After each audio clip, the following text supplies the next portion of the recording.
Your brain is organized to reflect everything you know in your life. Your brain is a record of the past. It's an artifact of everything you've learned and experienced at this moment. Feelings and emotions are the end product of past experiences, and we can remember experiences better because we remember how they feel. So most people wake up in the morning and they start remembering all their problems, and those problems are connected to certain people and certain things at certain times and places.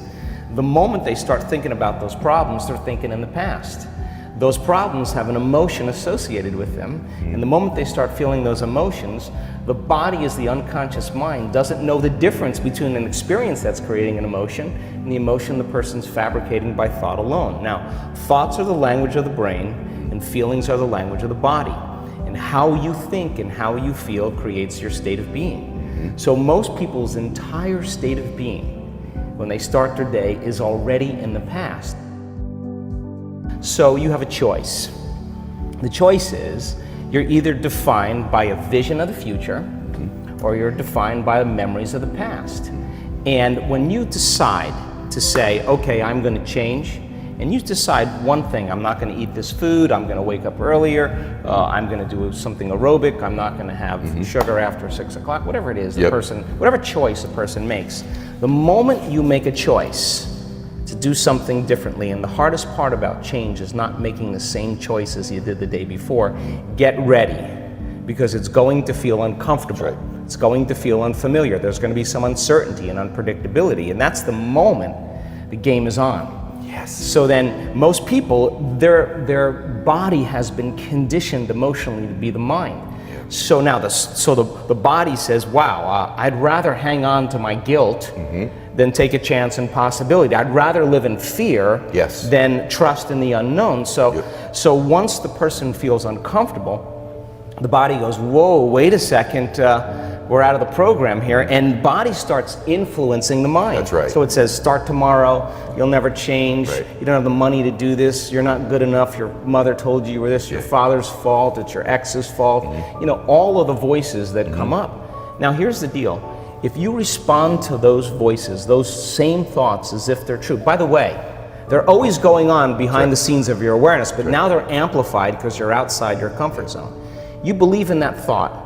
That thought's going to lead to the same choice, which is going to lead to the same behavior, which is going to create the same experience and produce the same emotion. And the person's going to say, this feels right. No, that feels familiar. Going from the old self to the new self is a neurological, it's a biological, it's a chemical, it's a hormonal, it's a genetic death of the old self. And people will say to me, in that void, in that unknown, I can't predict my future. And I'll say to them, the best way to predict your future is to create it. Not from the known, but from the unknown. I love it. So close your eyes now and think about that vision. Once you start thinking about that vision of your future, you're activating the creative centers in your brain. And naturally, you begin to think about putting yourself in the scene. Yes. And the act of doing that, when you're truly passionate and truly present, the moment you're defined by that vision, when the thought in your mind becomes the experience, you begin to feel the emotion of the event before it's made manifest. Now, you're giving your body a sampling, a taste of the future. And now, if a thought and a feeling create a new state of being, you're combining a clear intention with an elevated emotion, and now you're beginning to change your biology, and you're seeing a whole new landscape that you could never see before because you're no longer viewing your future through the lens of the past. I love this. Now, this requires then something really specific, because most people will wait for their wealth to feel abundance. They'll wait for their success to feel empowered. They'll wait for their new relationship to feel loved. They'll get all these things when. Yes. So think about that. The absence of getting those things causes people to live in lack their entire life. That's right. And so they're waiting for something outside of them to change how they feel inside of them. And if they're not creating a new life, then they're not applying the proper principles, then they keep all their manifestations, all their dreams at arm's length.